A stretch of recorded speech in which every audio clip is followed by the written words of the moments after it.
Après la guerre, qu'est-ce qui fait qu'un jeune de 18 ans... Ben, il y a justement, c'est qu'il n'y avait absolument rien à faire. Parce que bon, il y a eu la libération avec tout ce que ça pouvait comporter, surtout après l'occupation, parce que j'avais écrit ça dans un texte comme ça. J'étais ce qu'on appelait les adolescents de l'occupation. C'est-à-dire pendant l'occupation, ben, on ne pouvait strictement rien faire. Rien, on ne pouvait pas lever le petit doigt sans risquer de se retrouver embarqué je ne sais où. Donc ça n'a pas été une... Alors quand est arrivée la libération, je dois vous dire qu'on pensait s'éclater, on pensait que tout allait revenir comme avant, dans des types orientaux, parce que je suis parti en février 48, les tickets d'alimentation existaient toujours. Oui. Il a fallu que je fournisse à l'armée une attestation comme quoi j'avais rendu ma carte d'alimentation à la mairie. D'accord. Mais c'était quoi l'envie d'aventure, le côté... Ah, le goût de l'aventure, oui. C'était l'aventure. Et personnellement, la guerre d'Indochine, ses bases, ses raisons, tout ça, je les ignorais. Oui. Donc j'en étais pas tellement informé. Je n'avais pas non plus là, dans le côté de vouloir conserver à la France son empire colonial, enfin la perle de l'empire colonial, que l'Indochine et la perle en question. Ce que je voulais, c'est vivre l'aventure. J'avais vécu ces 4 années là, étouffées. Je voulais m'éclater. Il n'y avait pas de notion donc de patrie, de... Ah non, absolument pas. Ça, là, l'aventure. Je pourrais prétendre qu'il y avait une vague connotation patriotique, c'est pas vrai. D'accord. Ça, j'avais envie de m'éclater, j'avais envie de courir l'aventure. Tant plus que j'étais élevé dans un milieu assez... j'ai été enduré jusqu'à 11 ans. Oui. J'avais été sevré quand même, je vous rassure. Et ma mère était déjà je n'avais pas de père d'une part, et ma mère était une personne déjà assez âgée. Quand elle m'a eu, elle avait près de 37 ans, ce qui est quand même assez vieux, et timorée, craintive, peureuse, comme ça. Donc... Vous étiez protégé, quoi. Pendant toute mon enfance et mon adolescence, j'ai été alors... Couvé. Le fait de pouvoir partir en Indochine, alors là, ça a été pour moi et bien, je ne le regrette absolument pas. Et pourquoi les paras et pourquoi l'Indochine? Parce que j'avais un de mes amis d'enfance, nous étions connus à la classe du certificat d'études, vous avez vu que c'est pas la semaine dernière. Notre ambition, c'est que c'était une ambition commune à bien des jeunes, c'était l'aviation. Ah oui. Quel est le gosse qui n'a pas rêvé d'être aviateur ou conducteur de locomotive? Ça, c'était... Malheureusement, l'aviation, il n'y avait strictement rien à faire. C'était bouché. Nous avions réussi quand même en 46 et 47 à faire du vol à voile. C'était quand même... c'est passionnant, comme j'ai adoré le vol à voile. Malheureusement, à l'époque, c'était facile de pratiquer, simplement en faisant partie d'un aéroclub. Alors que maintenant, à moins d'être personnellement propriétaire de son planeur et avec tous les frais que ça peut représenter, il est impossible de faire le vol à voile. C'est terminé. Donc, si vous voulez, c'était le parachutisme, voyez-vous, entre l'aviation et le parachutisme, il y avait un pas à franchir. C'est la porte. On l'a franchi très allègrement. Et de toute manière, nous ne serait pas venu à l'idée de partir dans une autre... À l'époque, il y avait l'AEF, Madagascar, l'occupation en Allemagne, tout ça, ça n'avait rien de tellement motivant. Et puis il y avait autre chose aussi, c'est que mon copain Franck avait 1 an de plus que moi, nous allions être appelés. D'accord. Et quand on est appelé, on vous colle. On subit l'affectation. Il vous colle, on va vous coller, il n'est plus question de choisir. Alors en s'engageant, donc, et on nous dit c'était des parachutistes, et tous les deux, nous avions ce goût de l'aventure. Pour ça, vous reconnaître, on a été servis. Je me suis engagé pour les parachutistes et j'ai été affecté au 3e BCCP, qui était en garnison à ce moment-là sur Saint-Brieuc et Vannes, qui avait un pied sur les deux. Donc le 3e BCCP était constitué de 3 GC. GC signifiant groupe de commandos, ce qui équivaut à la compagnie. Et chaque commando à une section. Ouais, bon, non. Mon chef de commando, de compagnie, non, de compagnie, de GC, donc de compagnie, c'était Bijard. C'était Bijard. Donc c'était quand même une entrée en matière assez faste, voyez-vous. Bijard, il sélectionnait ses bonhommes. Il et était capitaine à l'époque. Il avait horreur des petits gabarits. Ah oui, oui, ah bah, pour ça c'est la raison pour laquelle ça m'a donné ma chance, parce que je dois avouer que lorsque je suis parti, je mesurais 1,95 m et je faisais 72 kilos. Voyez-vous, Une asperge. une perche. Alors, Dieu, c'est ce que m'a dit Bijard. Il m'a dit, je veux pas de toi, tu vas te casser en deux. Alors, non, j'ai plaidé ma cause, je lui ai dit d'aller voir ma chance, ce sera toujours temps de me lourder, dans la suite. Et donc, j'ai tenu le choc, et du reste, il m'avait même pris en estime, parce que je suis parti au mois de février, et au mois de juin, il m'avait nommé cabot. Pas mal. C'était quand même pas mal, je n'avais pas me plaindre. Et de toute manière, on est toujours resté en bon terme jusqu'à qu'il quitte le 3e BCC. Nous étions logement dans des baraquements, c'était les Allemands qui avaient construit ce camp, mais ils en avaient confié la construction des baraquements à de la main-d'œuvre française. Alors, inutile de vous dire qu'ils n'avaient pas fignolé. Il y avait des jours comme ça aux fenêtres. Il n'y avait pas de sous-sol, c'était posé on ouvrait une trappe, on voyait l'herbe en dessous. Ne parlons pas d'eau chaude, ne parlons pas de douche, tout ça, ça n'existe. De chauffage, tout ça, ça n'existait pas. Et la bouffe, alors là. C'était délicieux. Ah, vous savez quel était le petit déjeuner? La boule de pain à 16, avec une sardine à l'huile. Aïe, ah oui. Et après, c'était rythmé, il y avait quoi, de la marche, il y avait des activités physiques. Surtout avec Bijard, il entendait tirer le maximum et surtout éliminer le plus possible. Tous ceux qu'il estimait qui risquaient de ne pas tenir le choc, il y a eu 60% au GC2, il y a eu 60% d'éliminés. Ah oui, quand même. Ah oui. C'est quand même important. Et alors les autres GC, en principe, ils avaient 5 jours de formation. Le samedi, c'était bon, les revues de pactage, le casernement, les corvées, les trucs comme ça. Puis le dimanche, on connaissait la bulle. Avec Bijard, c'était 6 jours. Et donc, on n'avait que le dimanche de libre quand il ne faisait pas une marche à la boussole ou des embuscades de nuit, quoi. Bon, remarquez, ça a été une bonne chose parce que par la suite, notre première opération en Indochine, c'était la région de Sonla, le long de l'RP-41, c'était des embuscades. On est tombé dans des quantités d'embuscades. Mais celle que Bijard nous avait fait, on se l'étendait d'un commando à l'autre, mais nous avait appris à avoir les réflexes nécessaires quand on tombe dans l'embuscade, et ça nous a sacrément servi. Et tout ça, donc ça a été validé par un brevet parachutiste que vous avez passé. Je l'ai passé à Pau, à Pau. Vous vous rappelez un petit peu la période?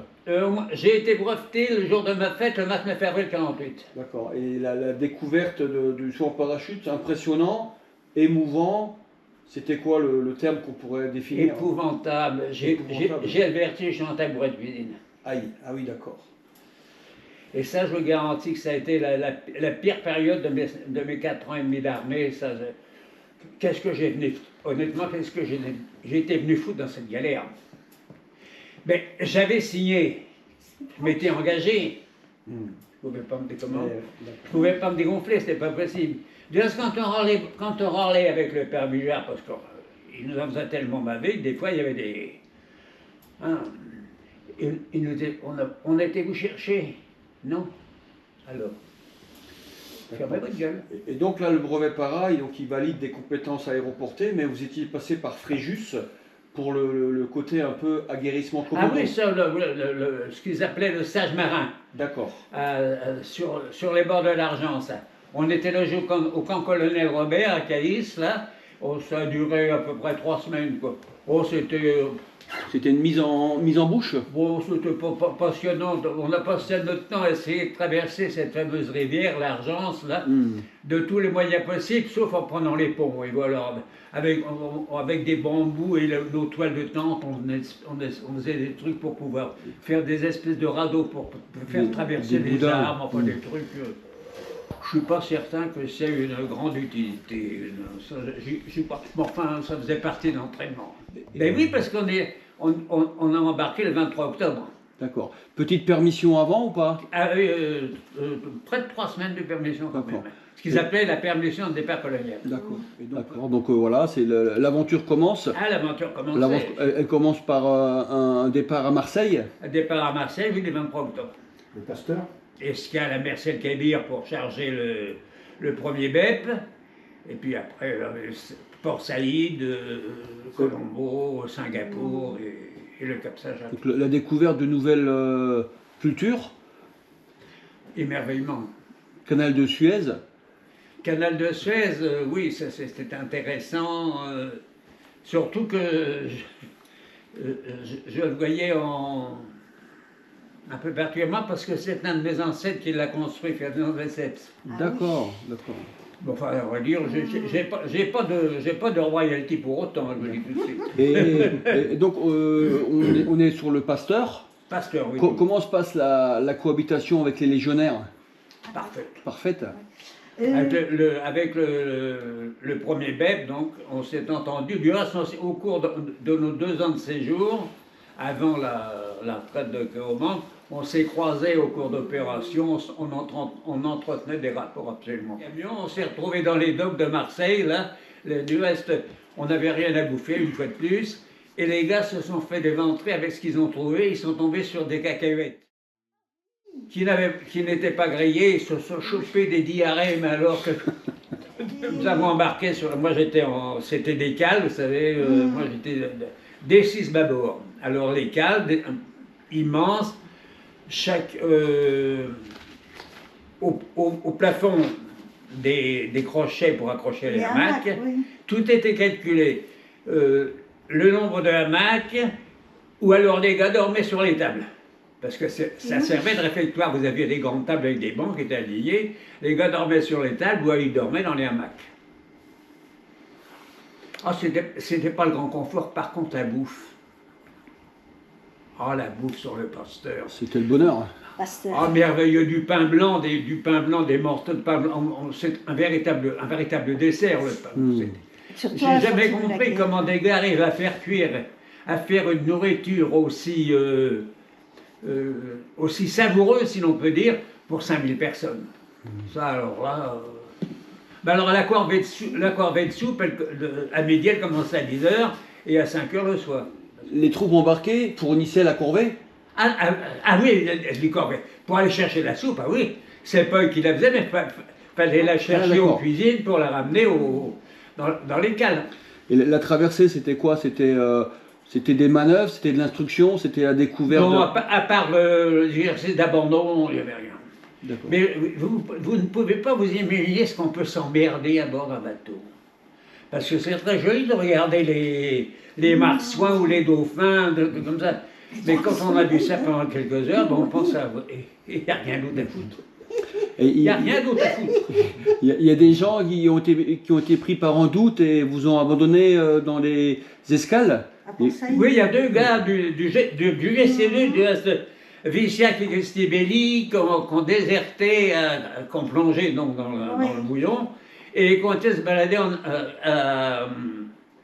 à Singapour. Ah, Non, non, je me trompe, c'est pas dans le canal de Suez qu'ils ont déserté. C'est à Singapour qu'ils ont déserté. Remarquez, c'est quand même un tour de force, parce que l'équipe de vous dire que le Pasteur n'était pas à quai, il était... et ils ont sauté, et puis ils sont arrivés sur... Et tout fiers, ils ont été se balader en ville. Et ils se sont fait pris aux pattes, évidemment. Ah ben, comme c'était les Anglais qui tenaient Singapour, ils ont plus par ici la bonne soupe, et ils sont arrivés à Saigon avant nous. D'accord. Les Bijards et le commandant Hérol étaient évidemment fiers de leur comportement. On vrai dire, c'est surtout Bijard qui s'en est occupé. Donc là, on arrive tranquillement par la rivière de Saïgon. Oui. Et quelle est la première approche du monde asiatique? Ben, d'abord, c'est de remonter cet arroyo sur les. On voyait de la faune sur les côtés. Oui. On a vu des crocodiles, on a vu Ah oui. des bestioles comme ça. À Saïgon, qu'est-ce qu'on vous projette comme mission? Ben, Saïgon, on est resté quelques jours, logés sous des tentes, une bouffe. Mais par contre, on a découvert les bananes. Du reste, avec mon copain Franck, on bouffait que des bananes. Pendant les, je sais pas, 4-5 jours qu'on est resté au camp Petruski, pour un paquet de cigarettes, on avait la moitié d'un régime de bananes. Alors on mangeait des... D'accord.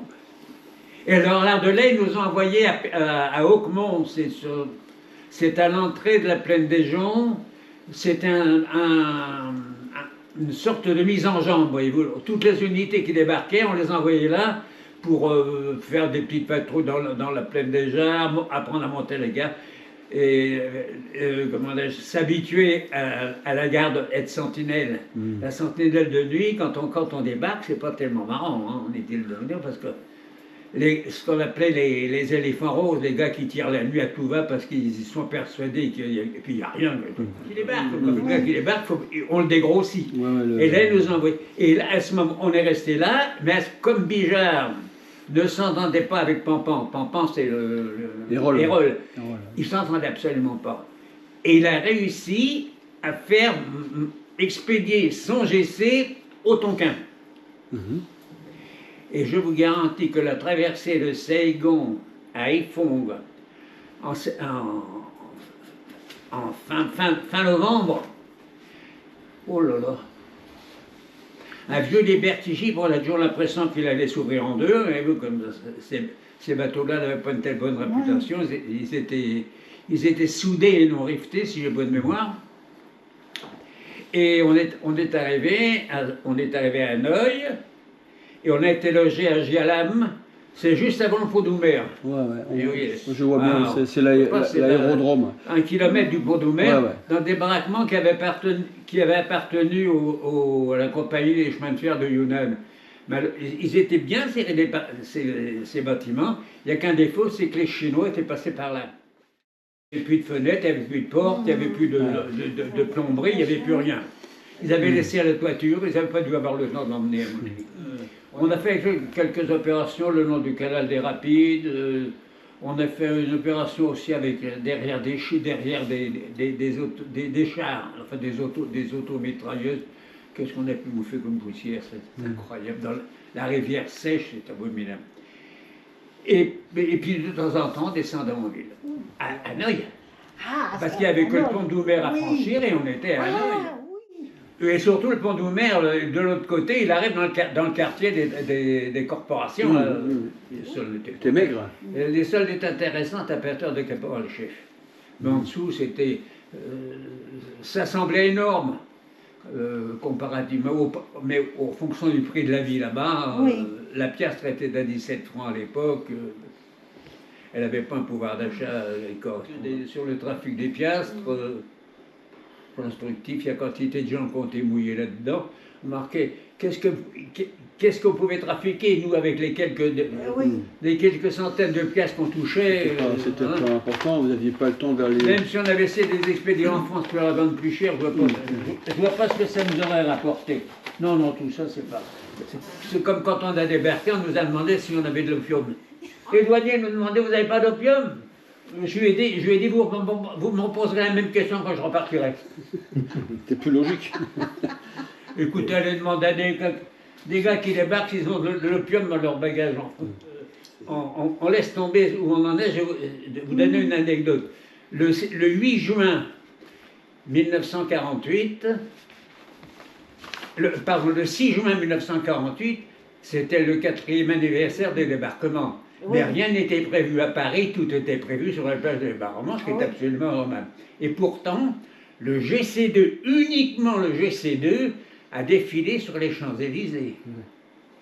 Et nous ne sommes pas partis du coin de la rue Balzac, vous savez, d'où partent ceux qui raniment la flamme tous les jours. Nous sommes partis de Champs-Élysées-Clémenceau. C'est-à-dire qu'on a remonté les Champs-Élysées sur 1,5 km. Et après, on est retourné à la caserne Clignancourt, où on était arrivé le matin. Et alors là, mon Bigère a réuni les gars, et dit, bon, mais maintenant, on était un samedi, on devait rentrer le lundi matin. Quartier libre, mais il me faut des volontaires pour garder les faisceaux. Inutile de vous dire que moi, personnellement, j'avais un autobus, le 85, qui partait de la porte de la Clignancourt, comme le à 200 mètres de chez moi. Alors j'ai beau avoir un sens aigu du dévouement. Vous savez ce qu'il a fait? Il nous a dit, ben, vous partez avec vos armes. À la classe. Mais je vous préviens, quand, lundi matin, tout le monde est là à 7h ou à 6h, l'heure importe peu, mais s'il y a jamais le moindre incident, même la plus petite bagarre comme ça, je vous ferai regretter d'être venu au monde. Et bien le lundi matin, tout le monde était là. On est tous partis qui avec des Thompson, le PM40. Moi j'avais le MAS 36 à crosse pliante parce que comme j'étais le plus grand, je portais le fanion du GC. Et il n'y a eu aucun problème. Carré l'affaire. Et comment on pourrait le définir, Bijard?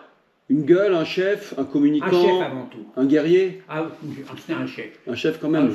Ah, c'était un meneur d'hommes, voyez-vous. Peut-être un peu outrancier, mais c'était un meneur d'hommes.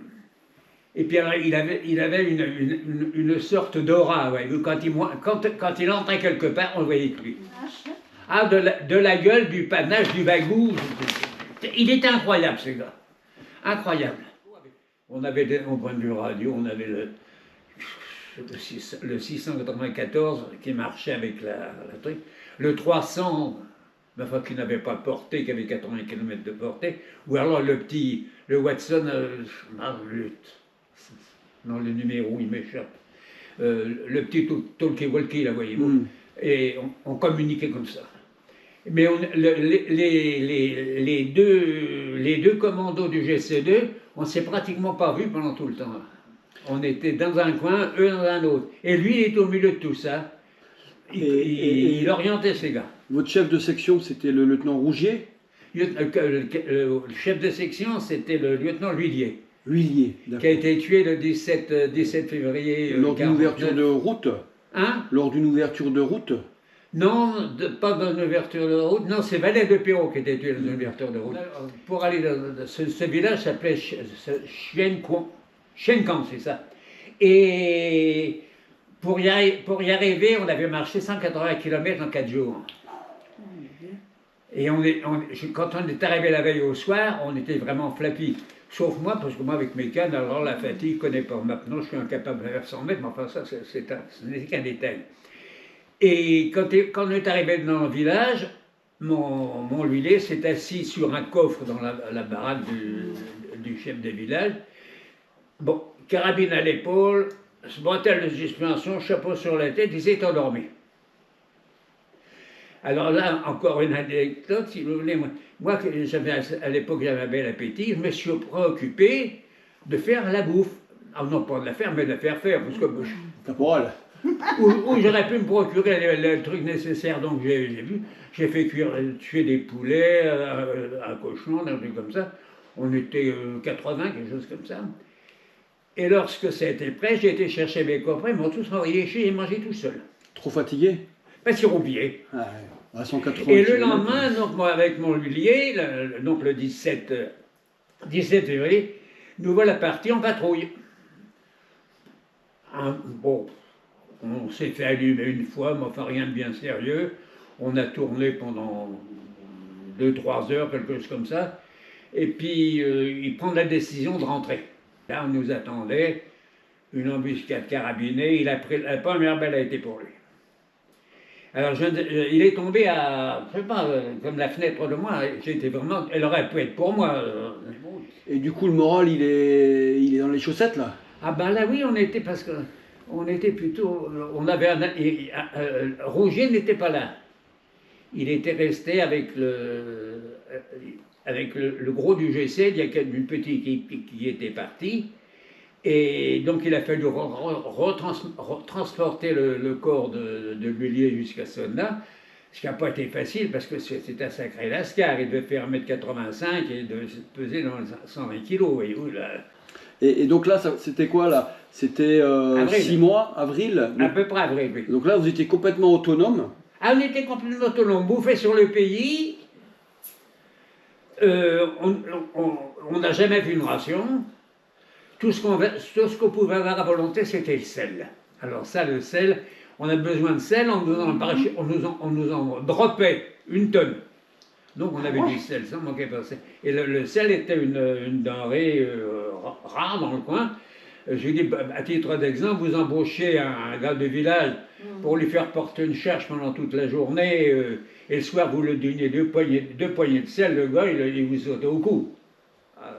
Et donc la haute, ça du sel on en avait. La haute région, elle se finit comment? Comment vous rejoignez vos garnisons à Hanoï? Ah, par avion. Parce qu'on on est resté le plus longtemps, c'était à Nassan, c'était un terrain d'aviation qui a été construit par les Japonais. Enfin, un terrain d'aviation, c'est bien grand mot. Il y a eu une piste herbeuse de 600 mètres. Ça suffisait pour les Junker ou les Bristol, et même éventuellement des Dakota. Mais les Viettes n'ont jamais attaqué ce poste. Jamais, jamais, jamais. Parce qu'ils nous servaient à nous, mais ils devaient leur servir aussi à eux, ils devaient avoir des petites magouilles avec. Et donc là, c'était quoi, une ouverture de poste ou vous avez été relevé par quelqu'un? Ah ben tous les jours, on partait en patrouille. D'accord. Alors on allait voir les paysans, on allait dans les villages, les gars nous recevaient très aimablement. Si on prenait quelque chose, on le payait. Pas tellement en argent, parce qu'ils n'appréciaient pas les billets de la banque. Ils préféraient les pièces en argent, les grosses pièces. Ça, on n'en avait évidemment pas. Alors on leur donnait du sel, mais ça, on entretenait de très bons rapports. Et aussitôt qu'on avait le dos tourné, les Viettes arrivaient. Et puis si un chef de village s'était montré un peu trop aimable avec les Français, il risquait de passer à la casserole. Parce que là, on est dans le pays thaï. Oui, c'est le pays thaï. Les tailles noires. Tailles noires, de consonance de Dien Bien Phu. Les tailles blanches, c'est plus haut, c'est vers l'Aïcho. D'accord, d'accord. Et là, on arrive à la fin de la mission. Ben, elle s'est achevée le 24 juillet. Là, on était donc des avions, nous ont ramenés entre il y en a qui sont partis le 23 et l'autre le 24. Et on a rejoint le gros bataillon qui est installé au protectorat à Hanoï. Et j'ai appris récemment que le protectorat à Hanoï, tout le monde l'appelait le lycée Pamplemousse. Oui, exact. Alors moi, je suis allé... Je ne le savais pas. Alors je suis allé un petit peu à tâtons et on a, grâce à une amie locale, qui me dit, avant la guerre, c'était le lycée des Pamplemousses. Lycée Pamplemousse. Alors je ne sais pas si vous vous rappelez à l'époque, mais moi quand j'y étais il y a 2 ans, derrière il y a plein de pieds de pamplemousse. Oui, oui, ben c'est vrai que c'est l'appellation qui est restée. Oui, ça venait de là.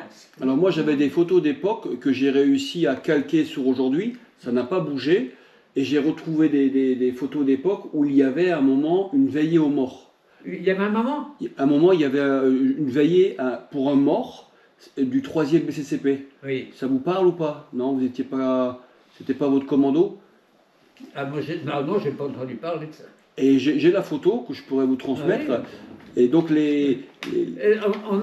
on a virtuellement, avec les autres GC, le 1 et le 3, on a fait une seule opération, le bataillon entier, c'est Donké le 25 mai 50. La reprise du poste. La reprise de Donké. C'est la seule opération qu'on a fait ensemble. Du reste, une opération magnifique.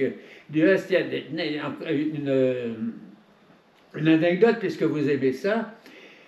En captivité, un jour, je suis appelé par un officier viette qui parlait parfaitement le français.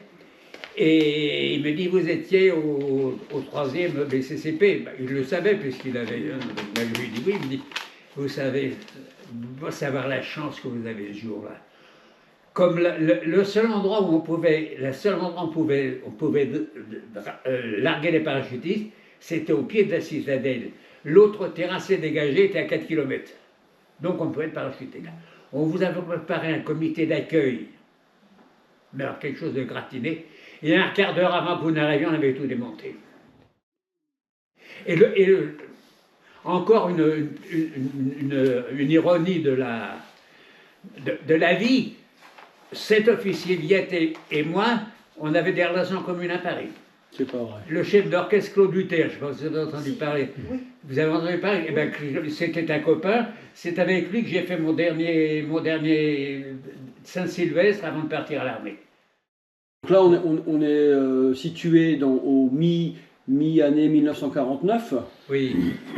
Comment ça se passait alors les retours à la base de Hanoï après 6 mois de au Tonkin? Bon, de toute manière, on est parti en centre de repos à Vatchaï, sur la baie de la Longue.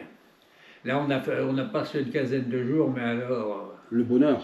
Enchanteresse, de l'eau à 28 degrés, on pouvait marcher pendant 800 mètres, ça avait de l'eau jusque-là, enfin absolument merveilleux. On n'y bouffait pas trop mal, la jambe féminine était accessible. Enfin, c'était malheureusement, ça n'a duré qu'une quinzaine, peut-être 3 semaines, mais enfin, ça n'a pas duré ça. Et on est rentré et on a commencé à faire des opérations, un coup à droite, un coup à gauche, un coup à droite, un coup à quoi servait-elle, je n'en sais absolument rien. Tout ce que c'est qu'on marchait. Le nombre de kilomètres qu'on a pu faire, c'est affolant. Tout à l'heure, vous avez évoqué Donquet en mai 1900. Vous avez évoqué Donquet en mai 1950. Oui, 25 mai 50. Qu'est-ce qui s'est passé comme opération marquante? Le poste de Donquet donc, avait été repris. Il était tenu par il y avait des tabourets, des REI qui tenaient. Et le poste avait été enlevé vraiment de haute lutte. Et longtemps, ils ne savaient pas s'ils devaient nous parachuter. Ce qui fait qu'on était parachutés in extremis, ce qui est fort bien, autrement on aurait droit au comité d'accueil dont je vous ai parlé. Et l'opération, on a repris la citadelle, c'était le GC2 qui devait se charger de la citadelle. Le GC1 prenait, je crois, le Piton Montmartre, et puis le GC3, je ne sais plus ce qu'il devait faire. On a repris le truc vraiment au pas de charge. Hein. C'est qui commandait l'opération? C'était interne. Je sais pas qui. C'était interne à votre. Qui couvrait l'opération. Chaque GC avait son commandant de GC, mais qui couvrait l'opération à l'échelon supérieur, ça je ne pourrais pas le dire. Je n'ai pas su. Vous savez, à l'époque, je n'étais que cabot-chef. Mais c'était bien ficelé. Ah oui, très bien. Par rapport au désastre d'octobre. De toute manière, c'était du pipi de chat côté ce qu'a connu le BEP en septembre, en armement. Nous, on avait eu un FM par stick. Eux, ils en avaient 3. Ils avaient un armement qui était là. Du jour où les troupes de Mao sont entrées à la frontière, on aurait mieux fait de partir à ce moment-là. Vous ne pouviez plus rivaliser. D'accord. Parce que le 3e a été au Laos en septembre 50. Juste avant le saut sur la RC4. Ouais, sur Tatke plutôt. Et donc, entre fin d'année 1949 et le mai 1950, il y a eu des opérations. Et il y a eu Niado, dans le secteur de Laokai. Niado avait été à moitié enlevé. Du reste, le chef de poste avait été tué. Une partie du poste était occupée par les Viettes. Ils réclamaient du renfort. Laokai était une 50aine de kilomètres, mais impossibilité de faire venir des troupes terrestres. Donc on nous a parachutés le 5e BCCP du commandant Graal et le GC2 du 3e BCCP. On a fait une opération commune et on a repris le poste aussi des doigts dans le nez.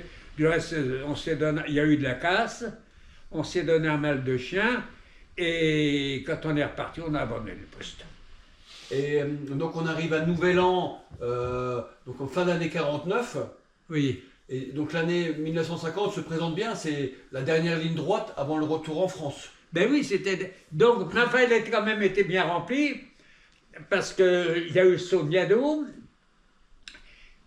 Donquet, et de Donquet, on est revenu à pied sur quoi on est revenu? sur Langson. Sur Langson. On est revenu sur Langson pour reprendre des avions, mais au lieu de nous parachuter à Hanoï, ils nous ont expédiés à Kaobang. D'accord. Ils nous ont parachuté à Kaobang. Ce qu'on a été foutre à Kaobang, vous n'en saurez absolument rien. Donc, Il n'y a rien. Et si On était logés dans des bâtiments épouvantables en ruine, on bouffait mal, je sais pas, et puis à Beaujour, ils nous ont embarqués pour Hanoï. On y restait, je sais pas, 3 semaines peut-être. Ça, c'est l'état-major qui a réfléchi. C'est l'état-major qui a réfléchi. Ah oui, donc, quand on était sur Dunkerque, on est resté un petit peu jusqu'à ce que les tabors viennent occuper le poste, mais il faisait un temps, il tombait des cordes. Alors, tu peux pas dire qu'on a... C'est rien que des pitons à escalader et à redescendre. Vous escaladez un piton en vous agrippant comme vous pouvez. À un moment, ça lâche. Vous redescendez en fauchant au passage quelques copains, quand même. Il ne faut pas être le seul à se casser la gueule. Mais c'est une période absolument épouvantable. Par contre, on avait à bouffer parce qu'on avait les réserves du poste. Donc on est dans un avion, on sait qu'on va plonger dans la fournaise sur un fin d'après-midi sur le poste de Dunkerque. Oui. On sait qu'il va y avoir de la bagarre. Oui. On est content, on est dans le doute, on a de l'angoisse. Quel est le sentiment au plus profond de vous-même? On avait le sentiment d'être invincible. D'accord. On pensait que rien ne pouvait nous résister. Parce que ça faisait quand même un an et demi qu'on était passé partout les doigts dans le nez, avec une chance insolente, parce qu'on a eu du bol, on en a eu, vraiment le bordel de nouilles, hein, ça alors. Et on croyait que c'est la raison pour laquelle la RC4, ça a été pour nous on n'a pas compris, quoi. Oui. Un effondrement moral. Ouais. Et quand vous êtes au contact des premiers assaillants viettes, comment ça se passe là? C'est un rouleau compresseur où il y a des doutes, on avance et on fait confiance aux copains, où on ne sait pas trop où on se situe? Si je vous les trouve viettes, c'est différent parce que d'abord, ils partent à l'assaut parce qu'ils sont bien obligés, il y a les commissaires politiques derrière. Parce que c'est le gars qui traîne un petit peu ou qui fait mine de reculer, bon, il se fait abattre, il n'y a pas de problème, hein, ça. Donc, et puis ils avaient la foi aussi. Alors que nous, quelle foi on pouvait bien avoir? Honnêtement, notre peau, l'orgueil de notre unité, la fierté de notre fierté, notre peau. Mais enfin, on en voulait quand même. Et puis je vous dis, on était surtout une unité bien entraînée. On était passé partout. Et qu'est-ce qui vous commandait à l'époque? Le lieutenant Leroy. Moi, j'étais chef de stick, caporal-chef. D'accord. Et la dernière opération, mon stick, qui comporte, au lieu de 15, il y avait 8 gars, moi compris. Quand vous rentrez à Hanoï, Oui. vous étiez un peu les beaux gosses, quoi? Oh, pas tellement. Il n'y a pas un peu de frime? Vous savez, on pensait souvent quand on était à Hanoï, on ne pensait pas aux mécaniques, on pensait surtout à se distraire, à bouffer. Aller danser, pas pour moi, parce que je danse comme un chausse-pied, mais on pensait à se distraire. Ils nous avaient envoyé, quand la première opération, celle qui a duré 6 mois, nous avait envoyé un officier payeur pour nous payer. Qu'est-ce que vous voulez qu'on foute avec de l'argent? Il n'avait rien acheté. Donc vous étiez riche au retour? Par contre, ça permet à l'officier payeur de gagner une banane pour avoir été accomplir sa mission au péril de sa vie. Bon, ça, c'est un détail. Mais, non, alors quand on rentrait, on avait du pognon. On ne roulait pas sur l'or, mais enfin on avait quand même... Parce que c'est qu'à Hanoï, il y avait un colonel aux troupes aéroportées, un colonel qui ne pouvait pas vous sentir. Alors là, je ne sais pas ce qu'on lui avait fait, mais quand il savait que le 3e était là, il devait avoir des crises d'urticaire. Il pouvait pas... Alors il nous expédiait, histoire de se débarrasser de nous, en fin 49, on s'est retrouvé à Hanoï aux alentours du 20 décembre. Alors on s'est dit, à nous, Noël, on va se passer un petit Noël peinard, un truc comme ça. Le 22, ce connard nous a expédié dans la nature. Et on est rentré le 3 janvier. Et donc là, après la prise de Donkey, en mai 50, on commence à penser au retour. Ah bah oui, mais écoutez, on parachuté, donc Donkey, après Kaohbang. Après on est rentré, on a fait encore des sorties de 3 jours, 4 jours, des trucs comme ça. Et puis le Laos, samedi. Le bataillon, moi j'y ai pas été parce que j'en étais à ma 4e dysenterie, j'y ai pas été, j'ai pas pu y aller. Quand le bataillon est parti, j'étais à l'infirmerie de la BAPN. Et on est rentré, enfin le bataillon est rentré, je crois le 5 octobre. Et donc le 5 au soir, inutile de vous dire, tout le monde en ville. La bringue. Hein? C'était la bringue. Ah exactement. Par contre le 6, pas de permis. C'était le début 6 des octobre. nouvelles, le début des nouvelles de la déroute. Là-haut, les nouvelles arrivaient qui n'étaient pas fameuses. Et le 9, qui était un lundi, le 9 octobre, on devait rendre nos armes, notre équipement. Le pasteur qui nous embarquait et venait d'arriver à Saigon en débarquant le 7e BCCP. Pour nous, c'était la classe. Et le 8 au matin, on a pris l'alerte et on a sauté le soir. Alors Là, vous étiez rapatriable. Voilà. 1960. Voilà comment on a écrit ça. Mais on était vraiment arrivés à bout. Tous les gars avaient considéré qu'ils s'en étaient sortis, que c'était fini, qu'ils s'en étaient sortis les couilles propres, pas de problème, pas de blessure, rien du tout. Hein. Vous pensez qu'ils vous ont volontairement sacrifié? Ah oui, volontairement. Oui. Oui. Bah, honnêtement, qu'est-ce que vous voulez? On est parti à 200, je crois qu'on était 255, quelque chose comme ça, plus la compagnie de renfort du premier BEP, du lieutenant Lott, là. Comment voulez-vous qu'une équipe de 350 ou 400 gars redresse une situation où deux tabords, le 3e ERI, le BEP s'était fait massacrer, mais qu'est-ce que vous voulez qu'on fasse? Si on a permis qu'en occupant une côte, je crois que c'est la 607, je ne me rappelle pas, ça, les côtes, j'ai pas tellement la Il y a la mémoire. 608 et la 703, Hein? sur longue faille. C'est ça. 608 Donc on a et permis 703. quand même à des gars de passer. Certains prétendent une bonne centaine. Moi j'étais en contrepente. Avec mon stick j'étais en contrepente pour ne pas être pris par l'arrière. Alors je ne voyais pas tellement bien ce qui se passait. Et puis donc une fois qu'il s'est avéré qu'il n'y avait plus personne ne sortirait, on est revenu sur Tatke. Et on a eu l'honneur d'être désigné comme arrière-garde. Ce qui est ça fait plaisir, on était très contents du reste. Et à ce moment-là, Tatke, il y avait une physionomie vraiment particulière parce que c'était une petite bourgade pas désagréable, il y avait des commerces, il y avait une église, il y avait des trucs comme ça, mais tout brûlait. Parce que les commerçants avaient foutu le camp en foutant le feu à tout ce qu'ils ne pouvaient pas emporter.